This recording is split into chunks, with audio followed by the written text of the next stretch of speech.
বন্ধুরা এখানে মুন্নি কতগুলো চিপস নিয়ে আসে আর তার মামার দিকে ছুড়ে বলে লাগবে না তোমার চিপস। তখন মনির মামা বসে ফোন টিপতেছিল। মনির মামা তো অবাক হয়ে যায় মনির এই কাণ্ড দেখে। মনির মামা মুন্নিকে বলে কি হয়েছে তোমার, এত গোসা হয়েছে কেন? তখন মুন্নি তার মামাকে বলে সবার মামা সবার ভাগ্নিদেরকে ঘুরতে নিয়ে গিয়েছে, বাট তুমি আমাদেরকে ঘুরতে নিয়ে যাওনি, কখন ঘুরতে নিয়ে যাবা? তখন মনির মামা অবাক হয়ে বলে শুধু এই কারণে তুমি গোসা করছো, আচ্ছা সমস্যা নাই দাঁড়া। তখন মনির মামা মুন্নিকে বোঝানোর চেষ্টা করে দেখো আমার একটু কাজ আছে, তুমি বসে বসে কুরকুরিটা খাও, তারপর আমি তোমাকে ঘুরতে নিয়ে যাবো। মুন্নি তখন রাগ করে কুরকুরিগুলো ফেলে দিয়ে চলে যায় আর বলে যে তোমার সাথে আর কোনো কথা না। বন্ধুরা এরপর মুন্নির মামা এমন একটি কাজ করলো যা দেখলে তুমি সত্যি সত্যি অবাক হয়ে যাবা।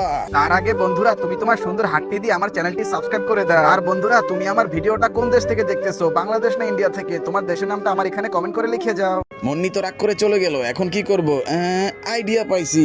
তখন মনির মামা তার বাইকটি নিয়ে বের হয়ে যায় আর মুন্নিকে বলে তার বাইকে উঠতে। মুন্নি তো এবার অনেক খুশি হয়ে যায়, তার মামাকে বলে মামা ধন্যবাদ আপনাকে। তারপর মনির মামা মুন্নিকে বলে তোমাকে আজকে অনেক দূর ঘুরতে নিয়ে যাব, এখন তুমি তোমার সাবস্ক্রাইবারদের বলো আমার চ্যানেলটা সাবস্ক্রাইব করে দিতে আর ভিডিওতে একটা লাইক করে দিতে। মুন্নি বলল আরে মামা সমস্যা নেই, আমার সাবস্ক্রাইবার অনেক স্ট্রং, সবাই সাবস্ক্রাইব করে দিবে। বন্ধুরা তোমরা কি করতেছো, তাড়াতাড়ি চ্যানেলটাকে সাবস্ক্রাইব করে ভিডিওতে একটা লাইক দিয়ে দাও।